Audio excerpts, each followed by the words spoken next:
ठीक है, स्क्रीन मैं मोबाइल से देख रहा हूँ। तो हाँ ये है कि उमिरतु अन उकातिल अन्नास हत्ता यक़ूलू ला इलाहा इल्लल्लाह फ़इज़ा क़ालूहा व सल्लू व सलातना वस्तक़बलू क़िबलतना व ज़बहू ज़बीहतना फ़क़द हरुमत अलैना दिमाउहुम व अमवालुहुम इल्ला बिहक्किहा व हिसाबुहुम अलल्लाह। जी।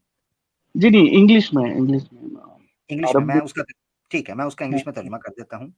जी समझ रहा है कि I have been ordered to fight the people till they say none has the right to be worshipped by Allah and if they say no so if they से सो pray like our prayers face our qibla and slaughter as we slaughter then their blood and property will be sacred to us and we will not interfere with them except legally and their reckoning will be with Allah। ठीक है, जी reckoning। ठीक है जी। जी। इस पे क्या हाँ इतराज है? जी, यही तो इतराज है ना कि इसमें लिखा है कि I been order to fight people, ये तो नाइंसाफी हुआ ना। मतलब हाँ हाँ मुस्लिम के अंदर ठीक है, लेकिन नॉन मुस्लिम्स के साथ यहाँ बोला जा रहा है कि I been order to fight the people till they pray Allah, ऐसा बोला जा रहा है। और भी जी इसमें ये भी लिखा है कि मतलब सेक्रेड, नॉन मुस्लिम्स का ब्लड और प्रॉपर्टी सेक्रेड नहीं है, ओनली मुस्लिम्स का ब्लड सेक्रेड है। तो ठीक ये तो गलत है ना जी। मतलब मुस्लिम्स और ठीक नॉन है मुस्लिम का जो डिफरेंस किया जाए, और भी इसका और भी नीचे ठीक। अगर आप थोड़ा मैं जाओगे सम, हाँ उसमें। मैं समझ गया हूँ, मैं समझ गया हूँ, आपका सवाल समझ गया हूँ, यानी बेस आपकी समझ गया हूँ। अब मैं आपसे एक जी सवाल पूछने लगा हूँ। जी बोलिए ना। हदीस, थोड़ा सा टेक्निकल बात मैं करूंगा थोड़ी देर में, मगर अभी मैं ठीक। बेस आपको सिर्फ एक झटका समझाने के लिए, हाँ झटका हाँ ओके। मैं समझा बताता हूँ। नबी पाक सल्लल्लाहु अलैहि वसल्लम की बात है ना, ये उनका जुमला ना। जी हाँ ना, तो ऑब्वियसली। उन्होंने इसको प्रैक्टिस भी किया होगा, ऐसा ही है। प्रैक्टिस तो नहीं पता, लेकिन उन्होंने ये बात कही है। देखिए नहीं बात मैं प्रॉब्लम। यही यही असल में समझने की बात है ना। आप कह रहे हैं ना, नहीं कही है ना, कही का हाँ हम पे सही, इत्तेफाक हो गया, ये मतलब कही है। हाँ जी, मतलब मैंने इसीलिए सही कहा है था, तो। मैं थोड़ा सा टेक्निकल में अभी नहीं जाना चाह रहा। मैंने इसीलिए कहा पहले मैं आपको झटके तरीके से समझाता हूँ, फिर मैं थोड़ा सा हाँ ठीक है। टेक्निकलिटी में जाऊंगा हाँ हाँ हदीस की। बिल्कुल बिल्कुल। मतलब मैं नबी पाक जानना ने ये चाहता बात कही, नबी पाक ने ये बात कही, इसको प्रैक्टिस भी किया होगा, ऐसा ही है। हूँ जी। प्रैक्टिस किया है नहीं किया है, हाँ, देखिए सुनिए ये सुनिए। एग्जैक्टली ये वो झटका तरीका है जो मैं आपको बताना चाह रहा हूँ। इसमें फिर इसका मतलब है मसला है कुछ, कि कुछ हुआ है यहाँ जो समझना है, ऐसा ही है। हाँ ठीक है, आप बोलिए, आप बोलिए। मतलब हाँ, मैं अब सुनना ये चाहता झटके मिसाल के बाद अब मैं टेक्निकलिटी की तरफ आता हूँ। यानी मिसाल के तौर पर जब ये हदीस मेरे सामने आती है कि, हूँ। और ये सिंपल हदीस नहीं है कि मैं ये चाहता हूँ, अल्फाज है उमिरतु। हुँ, उमिरतु का मतलब है आई हैव बीन ऑर्डर्ड। हुँ, और ये जी, मुमकिन नहीं है, पॉसिबल नहीं है कि एक प्रॉफिट को एक ऑर्डर दिया गया हो और वो उस पर इंप्लीमेंट ना करे, प्रैक्टिस ना करे, वरना वो प्रॉफिट कैसा हुआ? अच्छा ठीक ओके। है, कि हुँ, अगर उसको ऑर्डर दिया गया वो प्रैक्टिस ना करे। इसका मतलब है जी, कुछ बीच में है चीज जो हमें समझनी है, कि आया हुँ, मदीना के सारे नॉन मुस्लिम्स को मार दिया था? अच्छा, मजे की बात ये है कि मक्का हुँ, फतह करने के बाद भी जब जी, सूरत तौबा आई है, तो हुँ, सूरत तौबा आखिरी सूरतों में से मानी जाती है सुनन तिरमिज़ी की रिवायत के मुताबिक, कि सूरत तौबा चैप्टर 9 जो है वो लास्ट ऑफ द सूरास है जो रिवील की गई प्रॉफिट मोहम्मद हुँ, सल्लल्लाहु अलैहि वसल्लम के ऊपर। Last hmm, of the last, hmm, हज्जतुल विदा के मौका पर हज़रत अली को भेज के जो सूरत पढ़ाई गई थी ना पहले, वो सूरत तौबा हुँ, थी, आखिरी। हुँ, अच्छा, उसमें 4 महीने का टाइम दिया गया, 4 महीने के अंदर-अंदर यहाँ से निकल जाओ। अगर ये हदीस होती कि ऑर्डर किया गया है कि इनको मारना है, यहाँ तक कलमा ना, तो 4 महीने उनको दिए क्यों गए थे छोड़ के जाने के लिए? उनको छोड़ा क्यों? अच्छा, हुँ, फिर उसी सूरत तौबा के अंदर ये आयत आपको मिलती है कि आपसे अगर कोई सुलह करना चाहे सुलह कर दो। अगर यही ऑर्डर दिया गया था जो हदीस है, तो सुलह क्यों की गई? तो देयर हुँ, is something between the thin line जिसको हमें अंडरस्टैंड करने की जरूरत है। अब मैं आता हूँ टेक्निकलिटी की तरफ। हुँ। हदीस के मामले के अंदर 2 चीजें आती हैं। एक आता हाँ, है अल्लाह के हाँ, रसूल का कौल। हाँ, बोलिए सॉरी, हाँ, बोलिए। हदीस की टेक्निकलिटी में 2 तरीके से चीजें आती हैं, जिसको हम हदीस कहते हैं। 3, नंबर 1 नबी पाक सल्लल्लाहु अलैहि वसल्लम का कॉल, आपने जो हुँ, बात की। नंबर 2 हुँ, आपकी प्रैक्टिस। नंबर 3 आपके सामने किसी ने कोई काम किया, आपने उसके ऊपर साइलेंट मोड आपका हुआ। आपने कोई उसको कंडेम नहीं किया, आपने उसको हुँ, क्रिटिसाइज़ नहीं किया। उसको भी हम हुँ, ये समझते हैं कि अल्लाह के रसूल ने उसको एंडोर्स किया, so that's why we can practise it.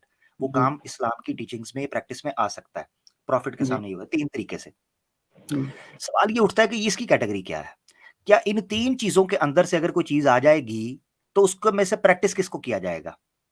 तो मुहद्दिसीन ने इसके ऊपर एक उसूल बनाया है कि अगर 3 चीज़ें आएँ, यानी ये 3 चीज़ों में से कोई 2 चीज़ें आपस में कॉन्ट्राडिक्ट कर रही हों, हम हुँ, नबी पाक से उसके अमल को तरजीह देंगे, अमल को, प्रैक्टिस को। मिसाल के तौर पर, इसकी मिसाल देता हूँ। मैंने कहा था मैं टेक्निकल बहस करूँगा, नहीं, नहीं, मैं प्लीज़ समझ। पेशेंस के साथ सुनिएगा। सुनना है हाँ, मैं आपने। सुनता हूँ, बिल्कुल, मिसाल के बिल्कुल। तौर पर, एक हुँ, हदीस मिलती है, अल्लाह के रसूल ने कहा, "ला तशरिबन्ना अहदुकुम काइमा।" तुम में हुँ, से कोई भी खड़ा होकर पानी ना पिए, हुँ, ठीक है? खड़े होकर पानी पीना इस्लाम के अंदर हराम ये इस सीगे इस हदीस को अगर देखें तो पता चलता है खड़े होकर पानी पीना हराम है, खड़े होकर मुसलमान को पानी नहीं पीना चाहिए। मगर दूसरी जगह पर जब हम हदीस देखते हैं, अमल देखते हैं नबी पाक सल्लल्लाहु अलैहि वसल्लम का, तो नबी पाक सल्लल्लाहु अलैहि वसल्लम ने खड़े होकर पानी पिया भी है। पिया था एग्जैक्टली, पिया हाँ था, पिया ठीक है। अच्छा, इसी था। तरीके से पेशाब के बारे में आता है, जो यूरिन आप करते हैं वॉशरूम में, कि नबी मतलब पाक बैठ के करना है, लेकिन बैठ के करने का सॉरी कहा, मगर एक जगह पर खड़े होकर भी जिक्र नजर आता है, अमल मिलता है, ठीक है। मुहद्दिसीन के यहाँ ये इस इशू को हल करने के लिए टेक्स्ट को सामने रखते हुए जो तत्बीक इसको कहते हैं, तत्बीक बैनल अहदीस, कि हदीसों के दरमियान को रिलेट करना, को रिलेशन को डिस्कवर करना, उसका तरीका ये है कि अगर कोई हदीस कौलन इस तरीके से आएगी, यानी नबी पाक सल्लल्लाहु अलैहि वसल्लम ने ये कहा, मगर उसकी प्रैक्टिस नबी पाक सल्लल्लाहु अलैहि वसल्लम ने और तरीके से करके बताई, तो हम प्रैक्टिस को फॉलो करेंगे, कॉल को ओके नहीं, प्रैक्टिस को। जी ये है जी कॉल। अल्लाह के रसूल ओके ने कहा उमिरतु अन उकातिल, मुझे ये ऑर्डर किया गया था, यानी मुझे कहा यह गया था कि ऐसे आपने करना है। इसका मतलब यह है कि नबी पाक सल्लल्लाहु अलैहि वसल्लम ने जब प्रैक्टिस किया तो इस ऑर्डर के साथ और ऑर्डर भी आ गए, यानी ये हदीस जब आई ना ऑर्डर की, तो इसके साथ सूरह तौबा की, सूरह अनफाल की दूसरी आयतें आ गई कि अगर कोई सुलह करेगा तो आपने सुलह भी कर रहे। दैट मींस कि जरूरी नहीं है कि इस ऑर्डर के ऊपर अमल किया जाए, क्योंकि प्रैक्टिस इसके बिल्कुल ऑपोजिट या बिल्कुल इससे थोड़ी सी मुख्तलिफ हुई, तो हम प्रैक्टिस को फॉलो करेंगे। इसे कहते हैं उसूल हदीस के मुताबिक दो ऐसे अहकामात में, ऐसी टीचिंग्स में कोरिलेशन पैदा करना, उनको कोरिलेट करना जिसमें कंफ्यूजन पैदा हो रही हो कि ये कॉन्ट्रडिक्ट करेंगी। क्योंकि हमारे नजदीक नबी पाक सल्लल्लाहु अलैहि वसल्लम प्रैक्टिस, अपने क्लाइमेक्स उनकी प्रैक्टिस को हम फॉलो करेंगे कि उन्होंने किस चीज पर अमल किया, हम उसको जी करेंगे। ये है जी इसकी तत्वीक। जी ठीक है। नहीं मतलब एक्चुअली दो तीन प्रॉब्लम है जो आपने मुझे बोला, ठीक है, जी उसी में मैं बोल रहा हूँ, मैं साइलेंट है वो जी जी तो देखिए, पहली बात तो ये कि अगर ये हदीस कि अगर कोई दूसरे चीज से कॉन्ट्राडिक्ट कर रहा है ना, अगर कॉन्ट्राडिक्ट कर रहा है तो इसको एब्रोगेट क्यों नहीं किया, करना नहीं चाहिए, नहीं क्योंकि ये सही नहीं सही नहीं नहीं नहीं मैं हाँ जी आपको बताता हूँ, सॉरी मैं आपको रोक रहा हूँ, सॉरी मैं इंटरप्ट कर रहा हूँ आपका पॉइंट जो है, इसको एब्रोगेट ये क्यों, हदीस में एब्रोगेशन होती है और चीज, एब्रोगेशन के अंदर आपको टाइम पीरियड पता होना बड़ा जरूरी होता है। मगर जब तत्बीक पैदा करते हैं तो तत्बीक में मतन को सामने रखते हैं, जब को रिलेट करते हैं किसी चीज को तो कंटेंट को सामने रखा जाता है। नासिख और मनसूख के अंदर कंटेंट से ज्यादा इंपॉर्टेंट होता है टाइम पीरियड, कि ये हुक्म कब आया और ये हुक्म कब आया। और तत्बीक जो को रिलेशन का टॉपिक होता है उसमें कंटेंट को सामने रखा जाता है कि ये कंटेंट के वर्डिंग क्या है और इस कंटेंट की वर्डिंग क्या है, यानी टेक्स्ट को फॉलो किया जाता है एब्रोगेशन के सॉरी को रिलेशन के अंदर। और एब्रोगेशन में फॉलो किया जाता है टाइम स्पैन को, टाइम ड्यूरेशन को, आया ये आयत पहले आई थी या ये पहले आई थी, ये हदीस पहले आई थी या ये हदीस पहले आई थी। कॉन्ट्रडिक्शन को हल करने के लिए को रिलेशन के उसूल को देखा जाता है, एब्रोगेशन तो बहुत बाद में आती है, ठीक है। जी ठीक है, वो तो ठीक है, लेकिन देखिए मतलब ये सही हदीस से आया है, ठीक है ना, तो फिर जितने भी टॉप इस्लामिक हाँ क्या हुआ, स्कॉलर्स, ये सही हदीस है ना, सही हदीस है ये, जी जी सही हदीस सही है, हदीस का इनकार नहीं हो सही रहा। हदीस है, हाँ यार सही हदीस है।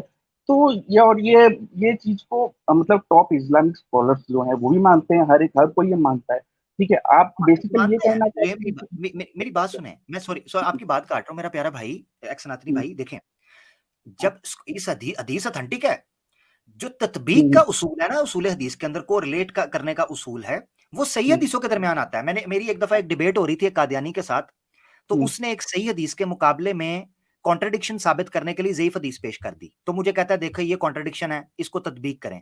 मैंने कहा मुझे तत्बीक करने की, कोरिलेट करने की जरूरत ही नहीं है, क्योंकि दूसरी साइड पे हदीस ज़ईफ है।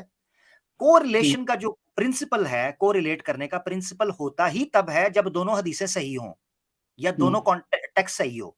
जब दोनों टेक्स्ट अपनी सनद के एतबार से, अपनी ऑथेंटिसिटी के एतबार से ठीक होता है, वैलिड होता है, तब कोरिलेशन का प्रिंसिपल अप्लाई होता है इस्लाम के अंदर। तो जब ये ओके बुखारी की हदीस है ये बिल्कुल ठीक है, दूसरी जो हाँ हदीसें मैंने आपको बयान की, प्रैक्टिस बयान की, कुरान की आयतें बयान की, वो भी ठीक है, तो इनको रिलेट करेंगे। अब आप कह रहे हैं इसको ज़ईफ ज़ईफ हम क्यों नहीं कह सकते या इसको गलत क्यों नहीं कह सकते, इसलिए नहीं कह सकते कि ये सनद के एतबार से और मतन के एतबार से उस उसूलों के मुताबिक फिट बैठता है। जी, जी। नहीं, ठीक है। तो फिर बेसिकली आप ये कहना चाहते हैं कि ये सही हदीस है और प्रॉफेट मोहम्मद ने ये बात एक्चुअली कही है। उन्होंने जी कहा है, I have been ordered to fight the people till they say और टिल दे प्रे अल्लाह, ठीक है? उन्होंने ये जी बात कहा है, ठीक है? तो जी प्रॉब्लम ये है कि देखिए, अभी आप ठीक है, आप एक अच्छे इंसान हैं और आप इसको नहीं मानते हैं, ठीक है? आपको लगता है कि ये कोई दूसरे चीज़ को कॉन्ट्राडिक्ट कर रहा है, इसलिए आप नहीं मानोगे, है ना? लेकिन ज्यादातर इस्लामिक स्कॉलर्स, ज्यादातर मुसलमान जो भी ये पढ़ेंगे, वो मानेंगे कि हाँ, ऐसा लिखा है माने प्रॉफेट मोहम्मद ने माने खुद। और मान एक मैं बात भी और रहा एक हूँ। बात हाँ जी, और हाँ, और एक बात और एक बात, आपने जो प्रैक्टिस का बात बोला है, ठीक है, यहाँ ये नहीं लिखा है कि I have been ordered to kill the people, उन्होंने fight the people till they say, और क्या हुआ? सही, क्या हुआ? और I have been ordered to fight the people जी टिल दे जी प्रे, है ना, उन्होंने जी जी। यहाँ नहीं लिखा till they kill the people. तो इसमें जो लिखा है वो तो प्रोफेट मोहम्मद ने किया है, वो नहीं एक मिनट, यही तो मैंने आपसे पूछा। देखिए मैंने स्टार्ट अमर में भाई, मैं इसमें एक दो चीजें ऐड तो करना चाहता हूँ। मैं सिर्फ जी इस जुमले को कैसे भाई मैं कंप्लीट कर लूं, क्योंकि उन्होंने कहा है कि वो पूछा है, उन्होंने किया ऐसा, सिर्फ इसको हाँ मुकम्मल कर। हाँ मैंने हाँ एक्स भाई स्टार्ट में मैंने जो जट की बात कही थी उसमें मैंने आपसे ये चीज पूछी थी। हम्म, बनू, अच्छा मुझे मुझे ये बताएं। बनी पूरे, हाँ बोले बोले, मेरी मेरी बात सुने। हाँ बनु बोलिए, नुजैर, बनु नुजैर एक कबीला था, बनु नुजैर ओके, यहूदियों का कबीला था। उनको जी जी, सबको मार दिया था, सबको मार ठीक है, दिया था। मेरा सवाल है, उनका तो नहीं, मतलब बनु कुंबा वो भी हैं, उनको भी नहीं मारा था, और छोड़ बनु दिया था कुरैजा को वो भी, अलग, बनु कुरैजा को भी नहीं लेकिन मारा था।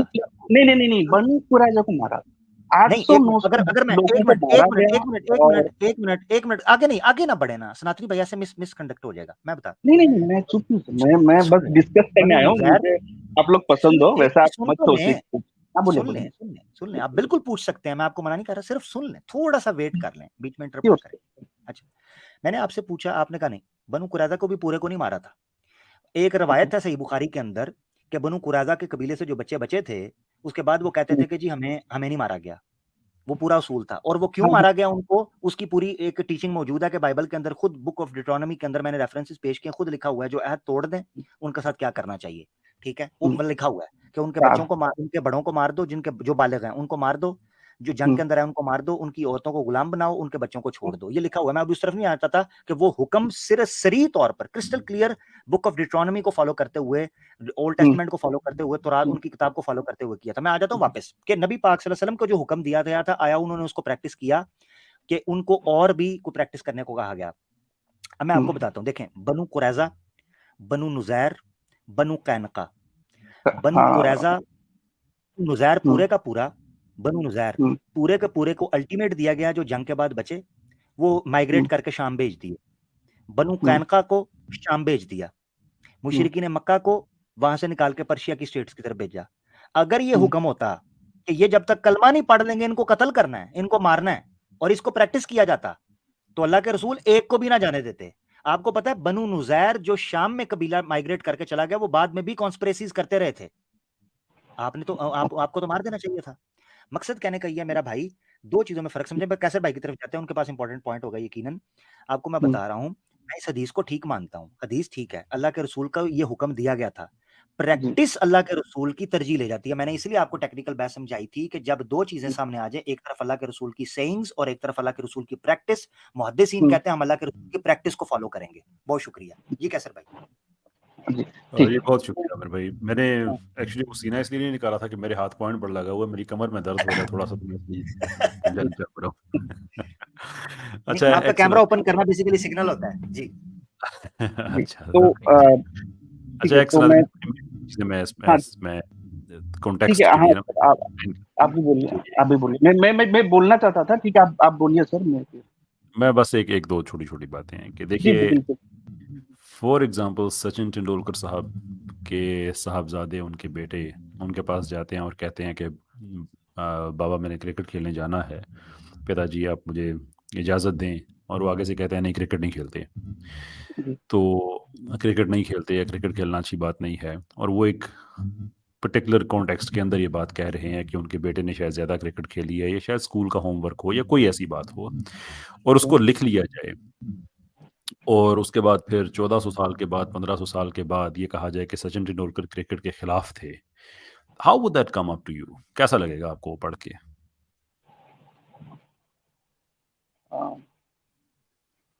समझा नहीं, please if you repeat the question again.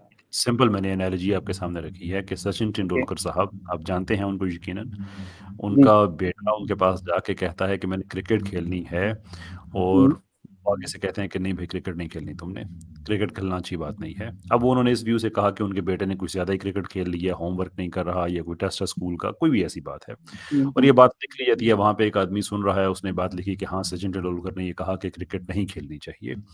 और उसके बाद 1400 साल के बाद, 1500 साल के बाद, 2000 साल के बाद वही जो रिटन टेक्स्ट जो उस आदमी ने लिखा वो जाए और उसके बाद आप एक नतीजा अखज़ करें 2000 साल के बाद, आप ये रिजल्ट उससे डिराइव करें कि सचिन तेंदुलकर क्रिकेट के खिलाफ थे। ये बात सुनने में कैसी लगती है आपको? अभी देखिए क्रिकेट के खिलाफ तो क्यों रहेंगे, वो खुद तो खेल रहे थे ना, तो उन्होंने लेकिन अपने अर्जुन तेंदुलकर जो भी है, तो उनको वो मना करके तो हाँ, मतलब ही नहीं बनता है। मतलब ही नहीं बनता है, इसलिए कि मतलब बात क्योंकि उन्होंने वो कही खेल रहे हैं।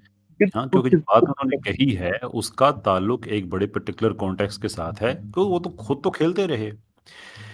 ये हदीस का मामला होता है कि जब कोई बात कही जाती है वो कहने की हद तक होती है एक प्रैक्टिकल एक पर्टिकुलर कॉन्टेक्स्ट में, कि जब जंग के हालात हैं, जंग की बात हो रही है, तो आप अपने कमांडर से ये तो एक्सपेक्ट नहीं करेंगे कि मुझे हुक्म दिया जाता है कि मैं अपने दुश्मनों से जाके मोहब्बत करूं और मैं जाके उनकी खिदमतें करूं। नहीं कि भाई मेरा ऑर्डर ये है कि मैंने जाके जंग करनी है, और मैंने हर कमांडर दुनिया का यही कहता है कि मैंने जंग जीतनी है। पर दैट इज नॉट टू से कि इसका मतलब है कि जब तक जंग लगी नहीं है तो मैं जंग छेड़नी भी, और इसलिए छेड़नी है कि वो मुसलमान नहीं है, और जब तक वो मुसलमान नहीं हो जाते तब तक मैंने उनकी पिटाई करनी है। ये तो हदीस नहीं है। तो ये अगर हदीस होती तो आपको नबी पाक सल्लल्लाहु अलैहि वसल्लम के ज़माने में कत्लेआम नहीं हुआ। फतह मक्का जब टोटल सरेंडर था उस तरफ से, घिर चुके थे, कत्लेआम हो सकता था, नहीं हुआ। उसके बाद सेक्रेटेरिएट बना वहाँ पे, वही सेक्रेटेरिएट हज़रत अबू बकर के ज़माने में, सेकंड कैलिफ हज़रत उमर के ज़माने में हुआ, जहाँ पे बैतुल माल जो महकमा माल है, यानी कि जो ट्रेजरी है किसी मुल्क की, डिफेंस, ट्रेजरी, ये बड़े जो नामवर जो उनके होते हैं ना, बड़े इनके क्रिटिकल जो डिपार्टमेंट्स होते हैं, ये उनमें होती है। हजरत उमर के ज़माने में अहले किताब नॉन मुस्लिम्स, महकमा माल उनके हाथ में होता था। तो अगर ये इस्लाम की तालीम होती, ये नबी पाक सल्लल्लाहु अलैहि वसल्लम की मीनिंग होती कि जब तक ये मुसलमान नहीं होता तब तक इनकी पिटाई जारी रखो, तो क्या उस इस्लाम में क्या ज़िम्मी के हकूक दिए जाते हैं उसको? ज़िम्मी, आई होप आपको पता होगा, आपने कुछ रिसर्च की है थोड़ी सी। क्या बैतुल माल जैसे डिपार्टमेंट्स, ट्रेजरी जैसे डिपार्टमेंट, फाइनेंस डिपार्टमेंट पूरी रियासत का, पूरी स्टेट का 22 लाख स्क्वायर माइल्स की एक सल्तनत है, एम्पायर है, उसका नॉन मुस्लिम्स के हाथ में होता? तो वो जंग के दौरान तो आप यही कहेंगे ना कि मुझे जंग हमने जीतनी है। कुफार भी तो यही कहते थे। तो कही क्या कही बात है, उसका एक कॉन्टेक्स्ट है। इस्लाम का मैसेज क्या है, सुन्नत क्या है, उसको उसके साथ आप कॉन्फ्लेट नहीं कर सकते। जबरदस्त पॉइंट, कैसा जबरदस्त पॉइंट। ठीक है सर, मैं मुझे 2-3 बात बोलना था इसमें। जी, आपने कहा कि ये कोई कॉन्टेक्स्ट में बोला रहेगा, ये मतलब सॉरी बोले रहेंगे, मतलब जो भी लिखा है ये कोई कॉन्टेक्स्ट में, ठीक है। तो पहला बात थी कि एग्जैक्ट कॉन्टेक्स्ट क्या है, आप मुझे बोलिए, ठीक है। सेकंड बात, आपका ये बोलना है कि ठीक है, मतलब प्रोफेट मोहम्मद ने ये बात कही है लेकिन उन्होंने अमल नहीं किया है, कहा जरूर है और ये सही हदीस है, ये आप मान रहे हो, लेकिन ये बात है कि उन्होंने ये चीज को अमल नहीं किया है जी। लेकिन उसी में ही 2-3 बात है, ठीक है। तो इसमें 3 चीज लिखे हैं, एक ये कि I have been ordered to fight the people till they pray Allah. Second, non Muslim blood sacred नहीं है, नॉन मुस्लिम्स का प्रॉपर्टी सेक्रेड नहीं है, ओनली मुस्लिम्स का ब्लड और प्रॉपर्टी सेक्रेड है। थर्ड, कि नॉन मुस्लिम्स का कोई राइट भी नहीं है, नन है, वो भी यहाँ लिखा है कि आप लोग मतलब सेम राइट्स नहीं है, मुस्लिम्स के तुलना में नॉन मुस्लिम का सेम राइट्स नहीं है। ये 3 चीज इसमें लिखा हुआ है, ठीक है। और ये तीनों चीज नहीं, प्लीज जस्ट वन। तो ये तो तीनों चीज प्रॉफेट मोहम्मद ने यहाँ कही है, ठीक है ना। ये सेकंड प्रॉब्लम है, ठीक है। थर्ड बात, उन्होंने कुछ चीजें मानता हूँ, वो रहमत, मतलब उन्होंने बहुत अच्छी चीजें भी किए हैं, ऑब्वियसली किए हैं, है ना, मैं जानता हूँ, ठीक है। लेकिन उन्होंने कुछ चीजें अमल की हैं, जैसे कि मतलब इस तरह के उन्होंने किया, जैसे कि बनु कुरैज़ा का ही ले लीजिए, है ना। अमीरत जो बोल रहे थे, तो वो वहां क्या हुआ, वहां के 800-900 लोगों को कत्ल किया गया, मर्डर किया गया, प्रिजनर्स, जिसमें मतलब एडल्ट्स को और मारा गया, ठीक है।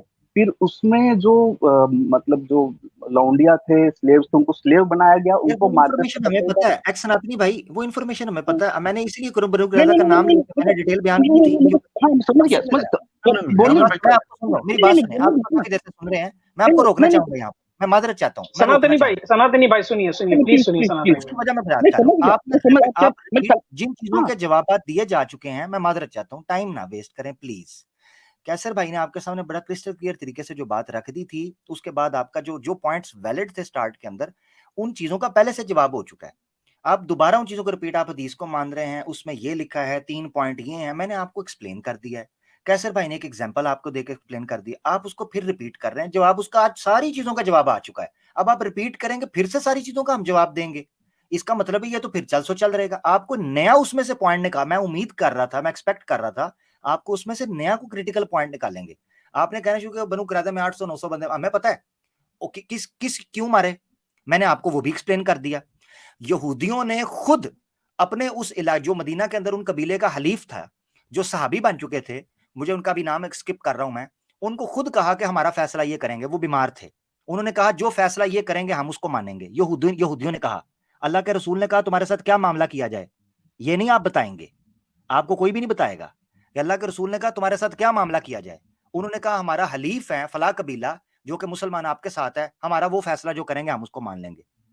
और उन्हीं हलीफ ने वो फैसला किया जो उनकी किताब के अंदर लिखा था, बुक ऑफ डिट्रोनमी के अंदर, कि जो अहद तोड़ेगा और जो आपके ऊपर हमला करे, अंदरूनी इंटरनल डैमेज करे, वो पकड़ा जाए, उनके बालिग जितने हैं उनको मार दो, उनके बच्चों को गुलाम बना दो, उनकी लड़कियों को गुलाम बना दो। अल्लाह के रसूल ने उसके मुताबिक फैसला किया जो उन्होंने खुद डिमांड किया था, खुद डिमांड किया था। आपको ये बात कॉमन सेंस क्यों नहीं समझ आ रही? फिर आप कह रहे हैं कि जी अल्लाह के रसूल, मैं आपको ऐसी मिसालें देके कह रहा हूं कि अगर प्रॉफिट को ये ऑर्डर किया गया था और प्रॉफिट बता रहे हैं मुझे ऑर्डर किया गया था, तो अल्लाह के रसूल ने प्रैक्टिस क्यों नहीं किया? यहां पर वो थिन लाइन है जिसको आवाज आ समझना रही है था, सैम भाई आपको? उसको मैंने बता दिया। जी जी आपकी जी आवाज आ जी रही है हाँ सर भाई, आ रही है जी। अच्छा, तो ये चीज है उस पॉइंट के अंदर। अब आपने रिपीट करना उसको शुरू कर दिया। मैंने जो रुक के आपकी बात सुनी, आपने कहा मुझे बात करने दें, मुझे लगा आपको क्रिटिकल पॉइंट उसमें से निकालेंगे, आपने तो आई एम रियली सॉरी, आपने रिपीट करना शुरू कर दिया। आपसे इजाजत लेना चाहेंगे भाई। जी। सनातनी भाई प्लीज। आपके पास हेलो। 1 मिनट है भाई, आप लास्ट पॉइंट रखिए, उसके बाद हम हाँ, आपसे इजाजत लेंगे। मैं रिपीट नहीं कर और रहा कहा था। आपने राइट्स की बात की, सॉरी एक मिनट भाई, वही कह रहा हूँ, अरे नहीं रिपीट नहीं कर दिया मैंने, सारी चीजों को एक्सप्लेन नहीं किया था। नहीं, एक आप मिनट, आपने मैं राइट्स की क्रिटिकल बात पॉइंट ही बोलने जा रहा था, बोलने नहीं दिए थे। एक मिनट, आप 1 मिनट आपको देते हैं, 1 मिनट आपको देते हैं। आपने राइट्स की बात की, राइट्स कोई नहीं, क्यों नहीं अच्छा। राइट्स से? मदीना के नहीं नहीं कॉन्स्टिट्यूशन जो लिखा गया है उसमें यहूद को, ज्यूस थे, उनको कहा गया था आप अपनी बुक को फॉलो करें। ये रिटन कॉन्स्टिट्यूशन मदीना का, मिसाके मदीना मौजूद है कि ज्यूस को कहा गया था आपके मुताबिक, बुखारी शरीफ के अंदर रिवायत, इसी बुखारी में हदीस मौजूद है कि ज्यूस के कपल ने फॉर्निकेशन कर ली, जना कर लिया, ठीक है, सेक्स कर लिया विदाउट मैरिज। वो नबी पाक सल्लल्लाहु अलैहि वसल्लम के पास आए कि हमें सजा दें, हम पे क्या कानून लगना चाहिए? आपने कहा तुम्हारी किताब के मुताबिक जो कानून है वो लगेगा। उनकी किताब के मुताबिक उनकी बाइबल को मंगवाया, जो उस वक्त बाइबल थी, उस किताब को मंगवाया गया, और बुखारी में रवायत है कि अल्लाह के रसूल ने तकिया जिस पर बैठे थे उससे निकाल के किताब को रखा सामने। सुन ले जरा, बोले सुन ले जरा, सुन ले जरा, ठीक है? क्योंकि मैं समझ रहा था आप किसी और तरीके से बात करें, मगर आपने जो रिपीट किया उससे मुझे थोड़ा सा मैं हुआ मुझे कि यार क्या मामला है, कुछ समझने के वाले बात है। अच्छा, नबी पाक सल्लल्लाहु अलैहि वसल्लम ने तौरात के मुताबिक उनको रजम किया। आप मुझे कह रहे हैं कि जी उनका राइट ही कोई नहीं था, ज्यूज का ये राइट था, ज्यूज वहां पर बिजनेस करते थे, भाई कोई उनका बात कर राइट रहा है था। कोई? ज्यूज के वहां पर जो सिनेगॉग्स जी मौजूद थे, हैसर भाई आवाज आ रही है, आमिर भाई बात कर रहे हैं जी। ये ज्यूज कोई के नहीं वहां शायद पर आपको आवाज सिनेगॉग्स नहीं आ रही। मौजूद थे, वो जी वहां पर इबादत करते आपकी थे। आ रही है। ये सारी चीजें वहां पर मदीना के अंदर प्रैक्टिस की जा रही थी। वो तो उन्होंने काम खराब वहां पर किया कि जिस मिसाक जो अहद किया था, कॉन्ट्रैक्ट हुआ था कि यहां पर आप लोग किस तरीके से रहेंगे, उसकी मुखालफत की, उनको उठा के बाहर फेंकना था।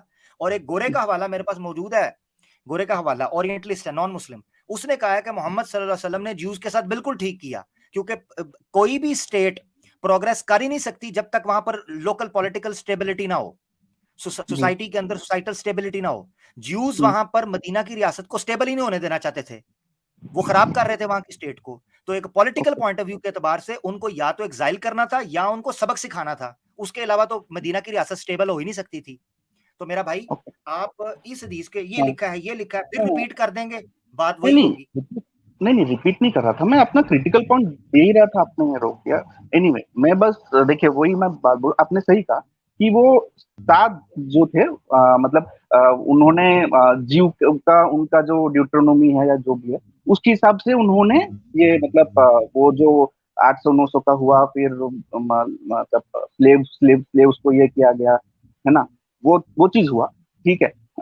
लेकिन उसमें ही देखिए दो बात मुझे बोलना है। देखिए प्रॉफेट मोहम्मद चाहते तो वो उन्होंने जिस तरह बनु कुनेबा को छोड़ दिया था, बख्श दिया था, इनको बख्श सकते थे, है ना। उनको ऐसा साथ वो ज्यूस का बुक से आप ही मुझे लेना है बताएं, ऐसा आप मैं सवाल भी पूछने प्लीज लगा, आपसे सवाल पूछने लगा हूं, जरा सुने। आप कह रहे हैं ना कि बख्श देना, आप मुझे बताएं पहले इसको साबित करें कि जो ये किया वो गलत किया, पहले इसको प्रूव कर दें।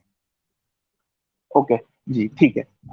अभी उसमें से जो मतलब जो 800 लोगों को किया गया उसमें से मतलब क्या है कि जिनका प्यूबिक हेयर ग्रो हो गया उनको भी मारा गया, ठीक है। तो 9 से 11 साल के बच्चों को भी कत्ल किया गया है ना। 9 मेरी to बात 11 सुनिए, मैं आपसे पूछ रहा हूं, उनकी बुक जी के मुताबिक ये कानून था, उन्होंने कॉन्ट्रैक्ट तोड़ा था। हाँ आप कह रहे हैं हाँ मोहम्मद सल्लल्लाहु अलैहि वसल्लम को ये करना चाहिए था, ये नहीं कर। मैं कह रहा हूं वो गलत जो किया था उसका साबित करें। उनका कानून है। अब एक कॉन्स्टिट्यूशन के अंदर, उनके कानून के अंदर ये हुक्म मौजूद है।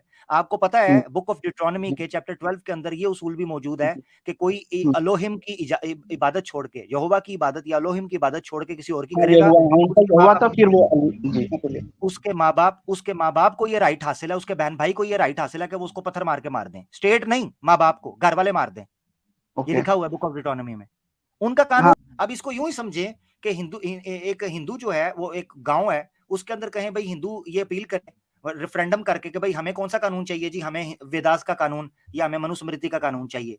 अब मनुस्मृति के अंदर जो लिखा है उसको अप्लाई करें, वहां बीवियों को मारा जाएगा तो बीवी कल को उठ के कहेगी कि जी मुझे क्यों मारा जा रहा है, भाई तुम्हारे कानून में लिखा हुआ है। जी एग्जैक्टली। तो हाँ, तो वही आप ये बोलना चाहते हैं ये कि मुसलमानी है, एक्सेस सनातनी भाई, ये मुसलमानी है। हम कहते हैं, हम सीना ठोक के कि मुस्लिम नहीं मुआशरों के अंदर शरीयत नाफिज करो। कोई चोर मिलता है उसका हाथ काट के रख दो, कोई रेप करता है उसकी गर्दन उड़ा के रख दो। ये हम सीने पे हाथ मार के कहते हैं अल्लाह के हुक्म जी से कि शरिया नाफिज करो। हम मुसलमान उसको सबसे पहले सपोर्ट करेंगे। जी बाकी सब अपनी शरीयत से भागते हैं। यहूदियों ने भी अपनी किताब के ऊपर हाथ रख लिया था जी कि छुपा लिया था रजम की आयतों को। ये हम हैं अल्लाह के हुक्म से। जी तो ठीक है सनातनी भाई, आपसे हाँ। काफी बात हुई। हम आपसे इजाजत लेते हैं, आपको 1 मिनट दिया था हमने। हाँ सर, लेकिन मेरा और भी कुछ डाउट्स हैं। आप अगर ये ठीक है नहीं, ये अभी नेक्स्ट आप नेक्स्ट टाइम आ जाइए, क्योंकि सर, जी हाँ, आमिर भाई ने बड़ी डीप एक्सप्लेनेशन। ठीक है सुनिए, वो बात कुछ नहीं है। एक बात है कि सर सैम भाई, आप बहुत अच्छा डिबेट करते हो, ठीक है। मैं आपका सच बोलता हूँ, आप बहुत अच्छा डिबेट करते हो और बहुत रैशनल और लॉजिकल करते हो, और मुझे बहुत अच्छा लगता है वो चीज। तो मैं आपका स्ट्रीम एक्चुअली रेगुलर देखता भी रहता हूँ, ठीक है ना। तो Thank you, आप हाँ, मेरे तरफ कुछ ये मत कहिए, मैं बस अपना डाउट्स पूछ रहा था, प्लीज मतलब ये मत बिल्कुल सोचिए। कोई प्रॉब्लम नहीं है भाई। जैसे कि अभी बहुत लेट हो गया है। नहीं, आपने जो एक्स मुस्लिम मूवमेंट के बारे में बोला और बारे में बोला, आपने सही बोला।